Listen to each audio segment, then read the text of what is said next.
তা আপনাদের সবার ওই বেনজির ভুট্টোর কথা মনে আছে, মানে কোনো একটা সমাবেশে উনি দাঁড়িয়েছিলেন কথা বলতে, এবং মানে আত্মঘাতী একজন নিজের বোম নিজের সাথে আটকে রেখে উনি জাহাজের মধ্যে গিয়ে দিওয়ালি পালন করতেছে। তো এটা মানে আমরা আসলে খুব মানে শঙ্কিত যে বুলেট প্রুফ মানে কি বলে গাড়ি আনানো হচ্ছে জাপান থেকে। তাহলে জামাত ইসলামী বা এনসিপি তারা কি করবে? তারা কি ওই আর্মির মধ্যে থেকে ঘুরে ঘুরে ইলেকশন ক্যাম্পেইন করবে 2 ঘন্টা পর নিয়ন্ত্রণে? তো এটা ওই নাশকতামূলক একটা কাজ। গান আছে এক ধরনের, অটো ডিটেক্ট করে আর কি, এবং এইটা ইনস্টল করা খুব জরুরি, এবং সাথে সাথে অ্যান্টি ড্রোন যে মানে ম্যানুয়াল যে গানগুলি আছে যেটা দিয়ে নিষ্ক্রিয় করা হয়। শাহজালালে অগ্নিকাণ্ড তদন্তে 4 দেশের বিশেষজ্ঞদের আমন্ত্রণ জানানো হয়েছে স্বরাষ্ট্র উপদেষ্টা। পাকিস্তানের নিরাপত্তা বাহিনীর অভিযানে বাংলাদেশি যুবক নিহত। তো এই বুলেট প্রুফ গ্লাস লাগবে। হিন্দুস্তান টাইমস বলতেছে যে দেশের অন্দরেই সন্ত্রাসবাদ, পাক সেনাপ্রধানকে খোলা হুমকি টিটিপির। এফবিআই এর মতোই ওই স্কটল্যান্ড ইয়ার্ডও একটা খুব বড় মাপের। রাশিয়া যুদ্ধে কত বাংলাদেশি জড়িয়েছেন জানতে সরকারকে আইনি নোটিশ। আসসালামু আলাইকুম বন্ধুরা, কেমন আছেন? আমি এনাম, আশা করি সবাই ভালো আছেন। তো দেখেন, আজকের ভিডিওতে বাংলাদেশের যে একটা নিরাপত্তাহীন অবস্থা এবং আগুন সন্ত্রাস, আমরা জানি যে শাহজালাল আন্তর্জাতিক বিমানবন্দরের যে কার্গো ভিলেজে মানে আগুন লাগে, এবং অনেকের মধ্যে আমি ভিডিও বানিয়েছি যে কর্নেল মোস্তাফিজ একজন আছেন আমেরিকাতে, তো উনি তো একেবারে সরাসরি বাংলাদেশের যে সেনাবাহিনীর ডিজিএফআই গোয়েন্দা যেই মানে দপ্তর আর কি, তো তাদেরকে দায়ী করেছে আর কি। তো এখন আসলে তদন্ত হবে, এবং তদন্ত হওয়ার পরে যেই মানে যারা দোষী তাদের তো আমরা দেখবো আর কি। কিন্তু তার আগে, তদন্তের আগেই মানে এভাবে যদি বিচ্ছিন্নভাবে কেউ বলে, তো এটা আসলে একটু মানে ভেবে দেখা দরকার। তো দেখেন, মানে পরাজিত শক্তি যারা আছে আর কি, তো তারা বাংলাদেশের এগেনস্টে নানা রকমের মানে বাংলাদেশকে নিরাপত্তাহীন একটা রাষ্ট্র তৈরি করতে চায়। তো সেরকম পরিকল্পনা আমরা দেখতেছি, এবং সেই পরিকল্পনা নিয়ে আমাদের কিছু শঙ্কা আছে। সেই শঙ্কাগুলি আমি মানে সেকেন্ড পার্টে আলাপ আলোচনা করব। প্রথমে যেটা আমি আপনাদের না বললেই না, মানে গতকালকেও আগুন লাগতে দেখলাম, এবং এটা একটা দুঃসহ অস্বস্তিকর একটা অবস্থা। এবং দেখেন, বাংলা ট্রিবিউন এরকম একটা খবর দিচ্ছে, মানে এটা গতকালকে রাতে তারা মানে তাদের অনলাইন ভার্সনে আপ করে আর কি। তো এখানে তারা বলতেছে যে মিরপুর কালশির বহুতল ভবনের আগুন 2 ঘন্টা পর নিয়ন্ত্রণে। তো এটা ওই নাশকতামূলক একটা কাজ। এবং তো আমি একটু ছোট করে পড়ি। রাজধানীর মিরপুর 11 নম্বরের কালশি রোড এলাকায় একটি 6তলা ভবনের ওপরের তলায় লাগা আগুন প্রায় 2 ঘন্টার প্রচেষ্টা নিয়ন্ত্রণে এসেছে। ফায়ার সার্ভিসের 7টি ইউনিট কাজ করে আগুন নিয়ন্ত্রণে আনে। তো মানে একেবারে তারা খুব অ্যাক্টিভ, এবং এখানে যে মানে মালিক যিনি, মানে তিনিও কিন্তু বলতেছেন যে কেউ একজন আগুন লাগিয়ে দিয়েছে। তো এটা তো একটা খুব মজার একটা বিষয় হবে। তো দেখেন, এখানে বাংলাদেশের সরকার যে উদ্যোগটা নিয়েছে সেটা নিয়ে একটু আলাপ আলোচনা করি। মানব জমিন এরকম একটা খবর দিচ্ছে 25শে অক্টোবর, এবং মানে শনিবার তারা আজকে এই খবরটা দিয়েছে যে শাহজালালে অগ্নিকাণ্ড তদন্তে 4 দেশের বিশেষজ্ঞদের আমন্ত্রণ জানানো হয়েছে স্বরাষ্ট্র উপদেষ্টা। 3 ঘন্টা আগে এই খবরটা আসে, এবং একেবারে মানে খুব ভালো। এফবিআই এর মতোই ওই স্কটল্যান্ড ইয়ার্ডও একটা খুব বড় মাপের গোয়েন্দা সংস্থা, এবং খুব নির্ভরযোগ্য আর কি। তো দেখেন, খবরের ভিতরে বলতেছে যে সম্প্রতি ঢাকার হজরত শাহজালাল আন্তর্জাতিক বিমানবন্দরের কার্গো ভিলেজে অগ্নিকাণ্ডের ঘটনায় কোনো অব্যবস্থাপনা ছিল কিনা সেটি খতিয়ে দেখতে 4টি দেশের বিশেষজ্ঞের আমন্ত্রণ জানানো হয়েছে বলে জানিয়েছেন স্বরাষ্ট্র উপদেষ্টা লেফটেন্যান্ট জেনারেল অবসরপ্রাপ্ত মোহাম্মদ জাহাঙ্গীর আলম চৌধুরী। তো আমরা আসলে মানে অনেকে আমরা জানি যে ওই শাহজালাল আন্তর্জাতিক বিমানবন্দরের যে 3rd টার্মিনাল হয় আর কি, তো তাদের ওই কনসালটেন্ট বা তাদের কন্ট্রাক্টর এগুলোর মধ্যে অনেক কিন্তু ওই ভারতের লোকজন ছিল কাজ করতে, এবং তারা কিন্তু বসতো ওই মানে এই শাহজালাল আন্তর্জাতিক বিমানবন্দরের প্রেমিসের মধ্যেই। তো আমার মনে হয় যে এগুলি আসলে খতিয়ে দেখা দরকার যে কোন কোন ইঞ্জিনিয়ার বা কোন কোন কনসালটেন্ট মানে ওই শাহজালালের সিভিল এভিয়েশনের মানে দপ্তরে তারা ছিলেন ওই সময়।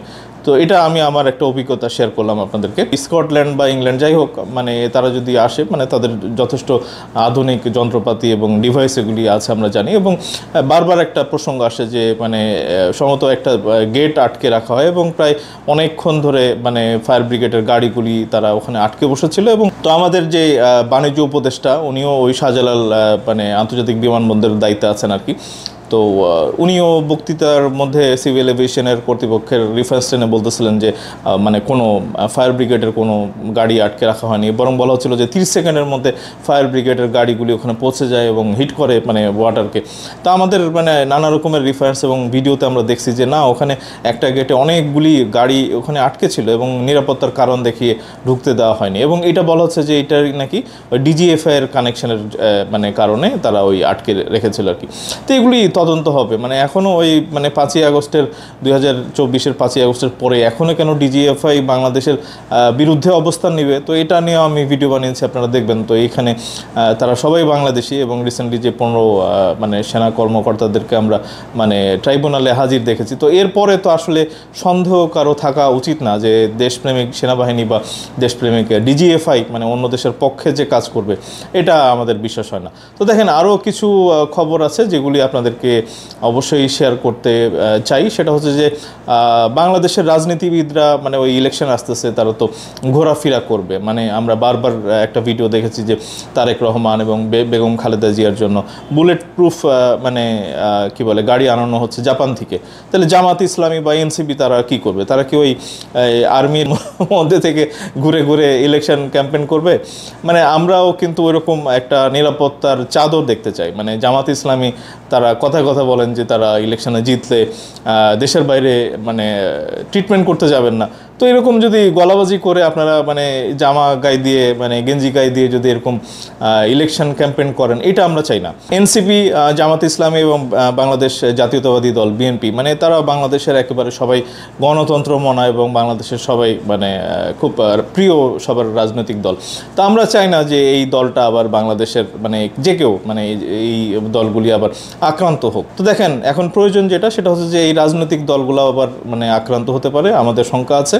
তো তারা নির্বাচনী ক্যাম্পেইন যে করবে সারা বাংলাদেশে ঘুরে ঘুরে, তো তাদের বিশেষ করে বড় মাপের প্রধান যে দলীয় নেতা যারা আছেন তাদের নিরাপত্তা কিভাবে নিশ্চিত করবে, তো এটা অবশ্যই ডক্টর ইউনূস সরকার যারা আছেন বা স্বরাষ্ট্র উপদেষ্টা বা আইন শৃঙ্খলা বাহিনী, আর্মি সবাইকে আসলে একত্রে ভাবতে হবে, একটা জয়েন্ট একটা মানে সেল তৈরি করা উচিত। তো এই নেতা যারা আছে মানে একেবারে টপ লিডার যারা আছে তাদের নিরাপত্তা নিশ্চিত করতে হবে। আমাদের আশঙ্কা আছে যে পরাজিত শত্রু বা এখন আসলে ক্যামোফ্ল্যাজড বোঝা যাচ্ছে না যে কে করতেছে, এই আগুনগুলো লাগাচ্ছে কে, বা এখানে আগুন লেগে যে বাংলাদেশ 6 কিলোমিটার জুড়ে আগুনের ধোঁয়া দেখা যাচ্ছে, মানে ওই প্রতিবেশী রাষ্ট্রের ভারতীয় যে ইউটিউবাররা তারা খুশি হচ্ছেন এবং বলতেছেন যে একই সাথে ওই মানে পাকিস্তানের সাথে বাংলাদেশের সাথে মানে হুমকি ধামকি দেওয়া হচ্ছে এবং মোদি ওখানে গিয়ে জাহাজের মধ্যে গিয়ে দিওয়ালি পালন করতেছে। তো এটা মানে আমরা আসলে খুব মানে শঙ্কিত যে বাংলাদেশে আসলে এরকম নতুন করে আবার তাদের কোনো প্ল্যান আছে কিনা। তো দেখেন এখানে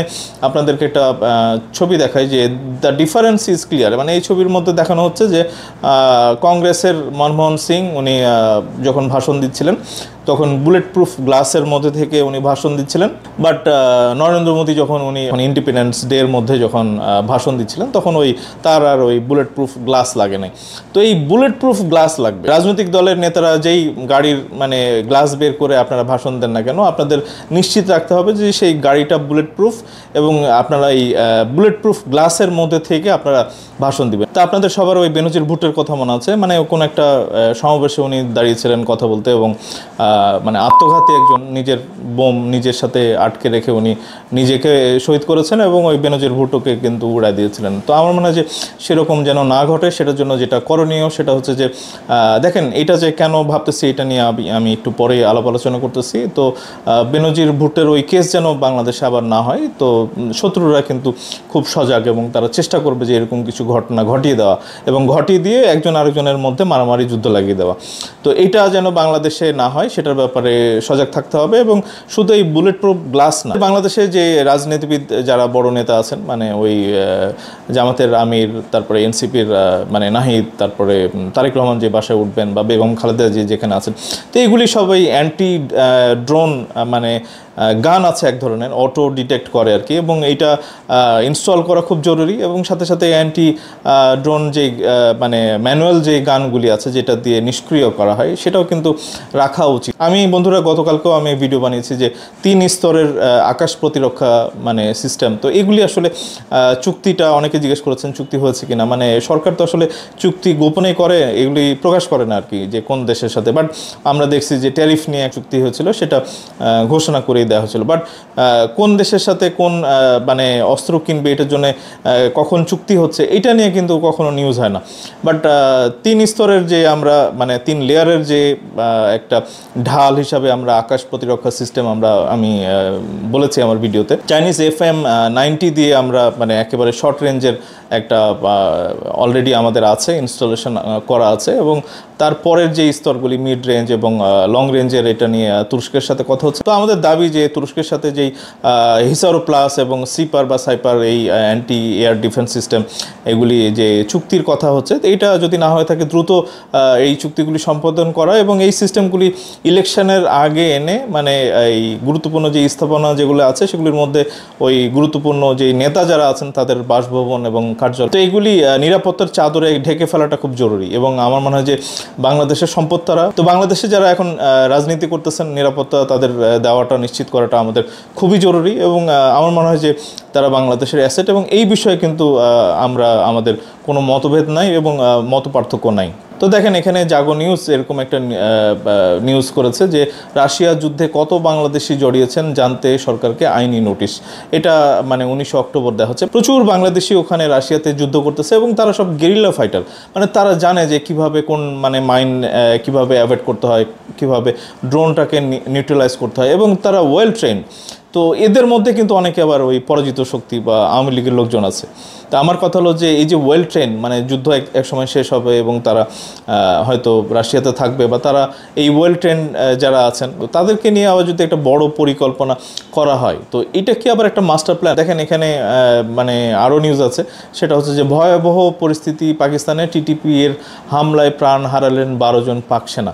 মানে বাংলাদেশ থেকে টাকার লোভ দেখিয়ে, মানে এদেরকে বলা হয় যে ভাড়াটে যোদ্ধা বা ওই মার্সেনারি আর কি, তো তাদেরকে ওই টিটিপি মানে পাকিস্তানের এগেনস্টে লাগিয়ে দেওয়া হচ্ছে। তো বাংলাদেশিরাও ওই দুবাইয়ের নাম করে গিয়ে ওই দেখা গেল যে ভারতের মধ্যে ট্রেনিং নিচ্ছেন বা আফগানিস্তানের মধ্যে ট্রেনিং নিচ্ছেন, এবং তারা ওই বোম্বিং খাচ্ছেন পাকিস্তানের এবং তারা মারা যাচ্ছেন, এরকম অনেক খবর আছে এবং আমি এগুলো নিয়ে ভিডিও বানিয়েছি। হিন্দুস্তান টাইমস বলতেছে যে দেশের অন্দরেই সন্ত্রাসবাদ, পাক সেনাপ্রধানকে খোলা হুমকি টিটিপির। তো প্রকাশ্যে ভিডিও এটা আসলো এবং অক্টোবর 23 মানে এটা একেবারে রিসেন্টলি ঘটে যাওয়া ঘটনা।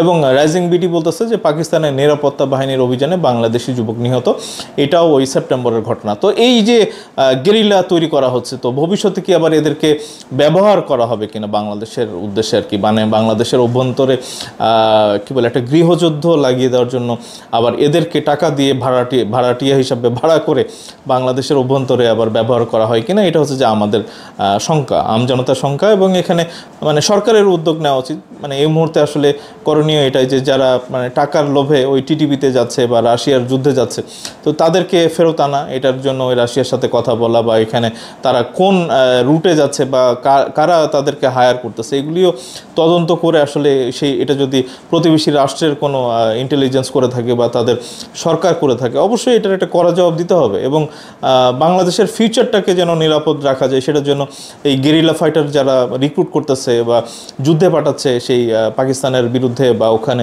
রাশিয়ার বিরুদ্ধে, মানে আমরা তো অবাক হব না যদি ইউক্রেনের হয়েও আবার বাংলাদেশি দেখি আর কি। তাহলে ব্যাপারটা এরকম হবে যে বাংলাদেশির সাথে মারামারি করতেছে এবং মরতেছে। তো আমার মনে হয় যে বাংলাদেশের অভ্যন্তরে যে আগুন সন্ত্রাস ঠেকানো বা যারা করতেছে তাদেরকে ধরা, এবং বহির্বিশ্বে যারা টাকার বিনিময়ে যুদ্ধে যাচ্ছেন তারা আগে ওই দুবাই যেত, মিডল ইস্টে যেত, ইউরোপ আমেরিকায় যেত, এবং এখন তারা টাকার মানে লোভ দেখিয়ে তাদেরকে টাকার জন্য তারা ছুটে যাচ্ছে কোথায়, যুদ্ধের ময়দানে, এবং তারা না খেয়ে মানে অনাহারে আছে বা আহত হচ্ছে, কেউ একেবারে বাংকারের মধ্যে লুকিয়ে আছে। এগুলি আমরা নানা শর্টস আমরা সোশ্যাল মিডিয়াতে আসতেছি, মানে এটা আমাদের সাথে যায় না, বাংলাদেশিদের সাথে যায় না। এবং হলি আর্টিজানের মতো আবার বাংলাদেশের অবস্থা মানে করার কারো প্ল্যান আছে কিনা, বা ওই যে বাংলা ভাই একসময় যে সারা বাংলাদেশে মানে বোম ফাটিয়ে বাংলাদেশকে একটা জঙ্গি রাষ্ট্র হিসাবে সারা পৃথিবীতে পরিচয় করিয়ে দিয়েছিলেন, বা ওই ফ্যাসিস্ট আওয়ামী লীগকে সুযোগ করে দিয়েছিলেন যে বাংলাদেশে জঙ্গি আছে এবং মারো, মানে ওই মোল্লা যেগুলি আছে, দাড়ি টুপি আছে, এদেরকে ধরো মারো, এবং এগুলা থেকে আসলে ওই